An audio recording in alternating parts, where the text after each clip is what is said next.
Hi everyone, कैसे हो आप सब। तो चलिए आज मैं आप सबके लिए एक्सप्लेन करने जा रही हूँ फ्लैश सीजन 4 का एपिसोड नंबर 20। तो पिछले एपिसोड में हमने देखा था फ्लैश टीम आखिरी बस मेटा नील बोर्डमैन को डिवो से बचाकर आर्गस भेज देता है। तो ये डिवो की पत्नी मार्लिस को अब डिवो के इरादे ठीक नहीं लग रहे थे, पर अपना शादीशुदा जिंदगी बचाने के लिए मार्लिस अभी भी डिवो की जी हजूरी में लगी है। तो चलिए फ्रेंड्स, इसी के साथ स्टार्ट करते हैं हम अपनी आज की एक्सप्लेनेशन एपिसोड नंबर 20 के साथ, जिसकी शुरुआत स्टार लैब में सिस्को के साथ होती है, जहां अर्थ 19 से सिस्को के लिए जिप्सी का मैसेज आता है, जिसमें चूंकि जिप्सी के पिता अब ब्रीचर नहीं रहे क्योंकि बढ़ती उम्र के साथ उनका पावर अब खत्म हो चुका था। वो चाहते थे कि अब अर्थ 19 पर उनकी जगह सिस्को उनकी ब्रीचर वाला अब्धा यानी कि उनका पोजीशन संभाले। पर इस बात पर हम सिस्को को देखते हैं जो कि कुछ कंफ्यूज सा दिखता है। वही अब आगे एक बार फिर से डॉक्टर हैरिसन बेल कैथलीन की किलर फ्रोस्ट वाली पावर लाने की कोशिश कर रहा होता है। तब यहाँ बाकी टीम ये देखती है कि हैरिसन जितनी अपनी इंटेलिजेंस पावर का इस्तेमाल कर रहा है उतनी ही तेजी से वो सारी चीजें भूलते जा रहा है।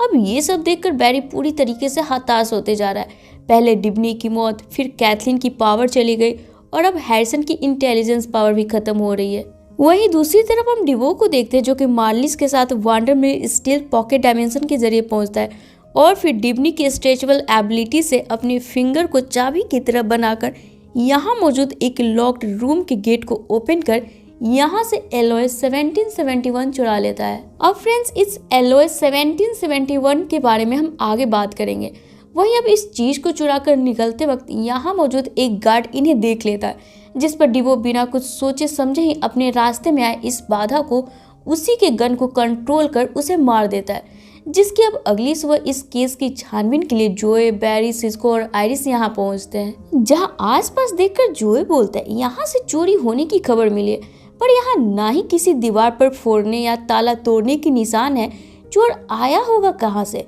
और अगर मान लो इस गार्ड ने चोरी की होगी तो इसने सुसाइड क्यों करी। गार्ड के बारे में डिटेल निकलवाया है तो इस बेचारे की तो अभी कुछ वक्त पहले ही शादी हुई है, ये पक्का डिवो का ही काम है, पर उसने यहाँ से चुराया क्या होगा। जिसे सुन बैरी और सिस्को इस चीज का पता लगाने दूसरे रूम में जाते हैं, जहाँ बैरी अपने सुपर स्पीड से एक ही क्षण में पता लगा लेता है कि यहाँ से एलओए 1771 गायब है।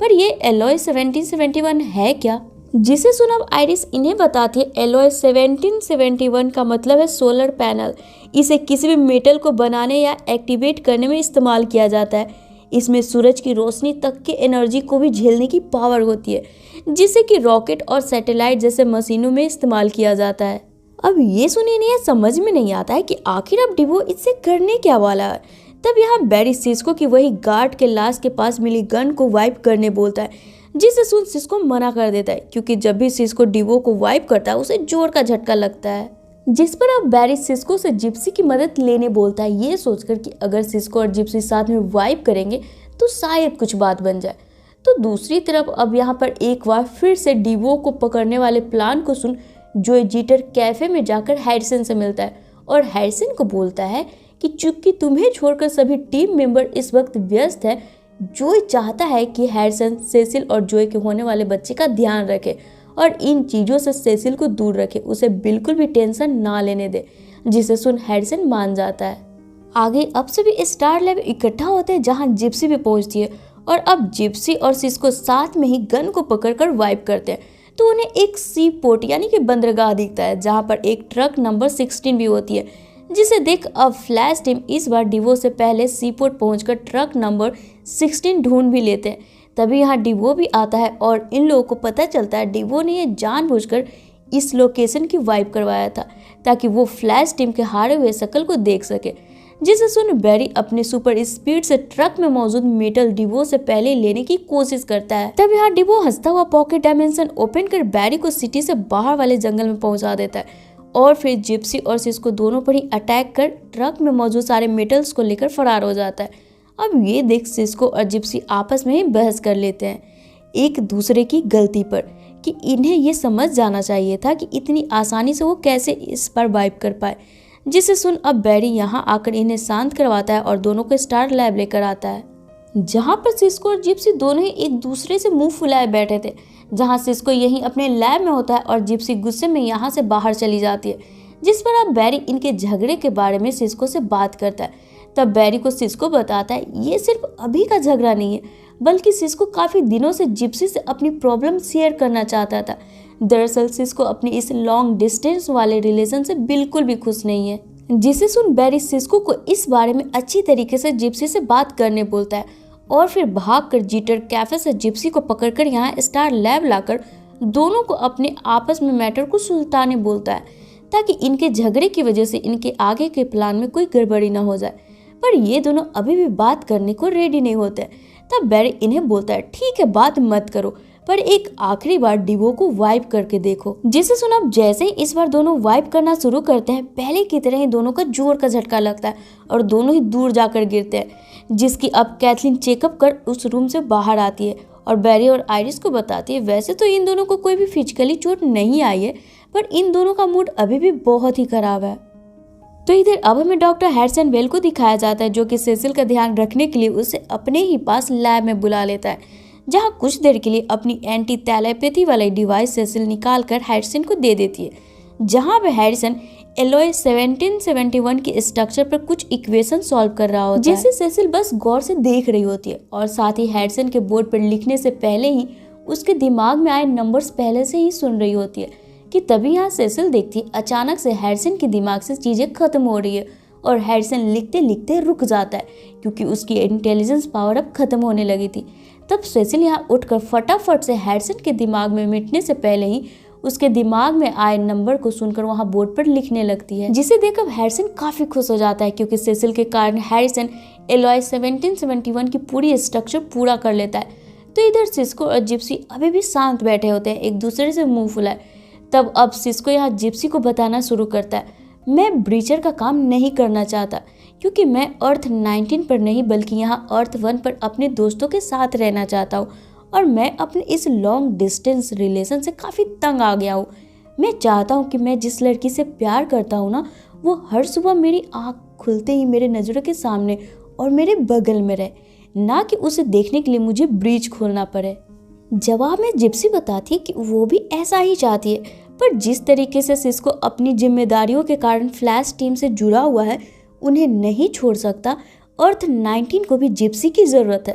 अब इस तरह अपने सारे बातों को रख जिप्सी और सिस्को एक दूसरे से अलग होने का डिसीजन ले लेते हैं। दोनों इस वक्त काफ़ी भावुक होते हैं कि तभी यहाँ बैरी इन्हें कॉर्टेक्स में बुलाता है, जहाँ जाने पर अब बैरी हैरिसन के द्वारा सॉल्व किए गए इक्वेशन से अपने बाकी सारे टीम को बताता है कि डिवो 5 अलग अलग सैटेलाइट बना रहा है, जिसके जरिए कि वो कुछ बड़ा करने वाला है। इसीलिए तो बारी बारी कर वो सभी टेक और केमिकल वाली जगहों से चीजें चुरा रहा है और एक कैलकुलेशन के मुताबिक डिवो ने अपने सैटेलाइट अब तक तैयार भी कर लिए होंगे, पर इन सभी को इकट्ठा जोड़ने के लिए उसे एक हाईटेक लेटेस्ट कंप्यूटराइज्ड डिवाइस की जरूरत पड़ेगी और वो सिर्फ इस वक्त मरकरी लैब में मौजूद है। इसका मतलब कि डिवो का अगला पड़ाव मरकरी लैब होने वाला है। जिसे सुन अब एक बार फिर से यहाँ फ्लैश टीम पूरी तरीके से एक्टिव हो जाती है डिवो को पकड़ने के लिए और फिर इस बार डिवो से पहले ही मरकरी लैब पहुंचने का प्लान बनाती है।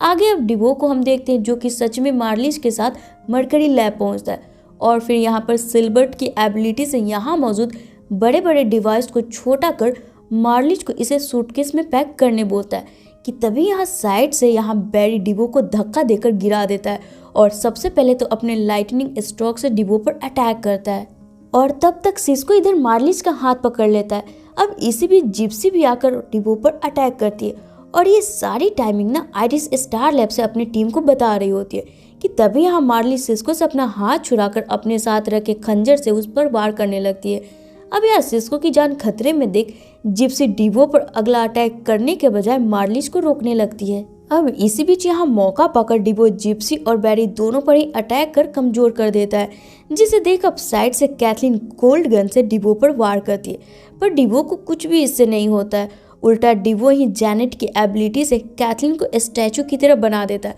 जिससे कि अब कैथलीन हिल भी नहीं पा रही होती है। और फिर उसके बाद डिवो यहाँ बैरी को सताने के लिए उसके सामने ही जिप्सी की गर्दन पकड़ लेता है और बस उसे मारने ही वाला होता है। तब मार्लिश यहाँ डिवो को एक बेकसूर की जान लेने से मना करती है, जिस पर पहले तो डिवो नहीं रुकता, फिर डिवो यहाँ रुक जाता और जिप्सी को छोड़कर यहाँ से मार्लिस के साथ क्वांटम कंप्यूटर भी लेकर यहाँ से चला जाता है, जिसके बाद अब सभी खाली हाथ स्टार लैब पहुँचते हैं और डिस्कस करते हैं कि डिवो को जो आखिरी मशीन चाहिए था वो भी उसे मिल गया, ना जाने अब वो क्या करने वाला है। तभी यहाँ सेसिल हैरिसन के दिमाग में आई बात को सभी के सामने बताती है कि डिवो इस 5 यूनिक बॉन्ड विलेन यानी कि इन 5 सैटेलाइट को इकट्ठा जोड़कर उसमें डार्क मैटर का अंश डालकर इसे एक्टिवेट करने वाला है, ताकि इससे पूरे अर्थ के लोग का ही इंटेलिजेंस पावर खत्म हो जाए। वो इकलौता इस अर्थ पर एक इंटेलिजेंट मैन के नाम से जाना जाए, जिसे सुनकर अब सभी फ्लैश टीम हक्का बक्का रह जाते हैं।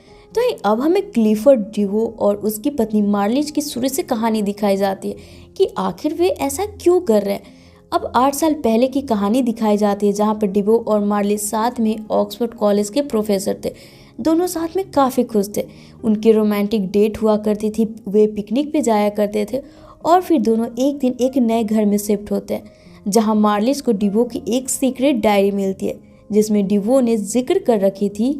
कि दुनिया में लोग टेक्नोलॉजी और साइंस का गलत इस्तेमाल कर रहे हैं। इसलिए डिवो की ख्वाहिश है कि वो एक दिन सबसे ज़्यादा इंटेलिजेंट मैन बनकर सभी मानव जाति को सही रास्ता दिखाए। अब ये सब पढ़कर मार्लिस को ये सब पागलपंती लगता है और वो डिवो के इस बेकार प्लान का हिस्सा बनने से मना कर डिवो को छोड़कर यहाँ से चली जाती है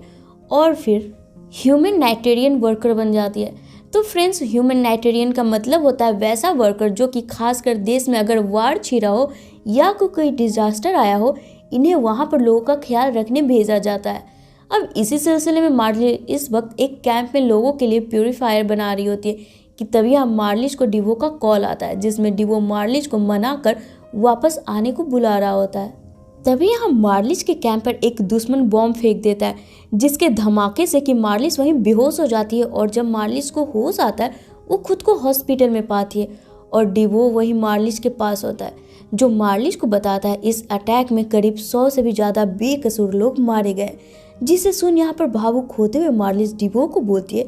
इन खून खराबा को रोकने के लिए डिवो जो भी करना चाहता है ना वो करे, मार्लिस हर चीज़ में डिवो का साथ देगी। और फिर इसी सीन के साथ अब हमें प्रेजेंट में दिखाया जाता है, जहाँ जब मार्लिस आखिरकार डिवो के चंगुल से भाग निकलने का प्लान बनाती है, डिवो के उसी के रेड लाइट वाली वॉल के अंदर कैद कर, और जाते जाते मार्लिस डिवो को बोलती है मैंने तुम्हारा साथ इसलिए दिया था क्योंकि तुम इन पावर्स को हासिल कर दुनिया की रक्षा करोगे, पर तुम्हें तो उन पर रूल करना है और उससे भी ज़्यादा अपने प्लान को पूरा करने के चक्कर में तुम तो मुझे भूल ही गए हो कि मैं तुम्हारी बीवी हूँ जिसे भी तुम्हारी ज़रूरत पड़ती है।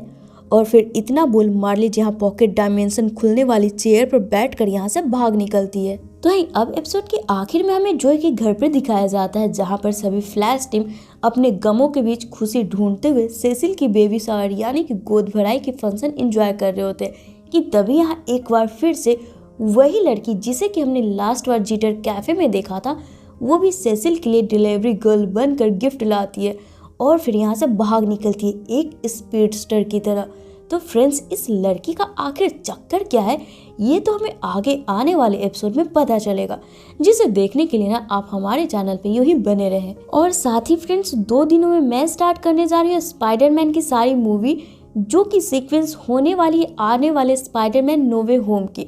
तो हमारे साथ यूं ही बने रहे और हमें सपोर्ट करते रहें। आपके एक लाइक और कमेंट से हमें आगे लगातार काम करने में ना बहुत ही हिम्मत मिलती है। तो चलिए फ्रेंड्स, फिर मिलते हैं अपने नेक्स्ट वीडियो में। Till then take care and bye bye.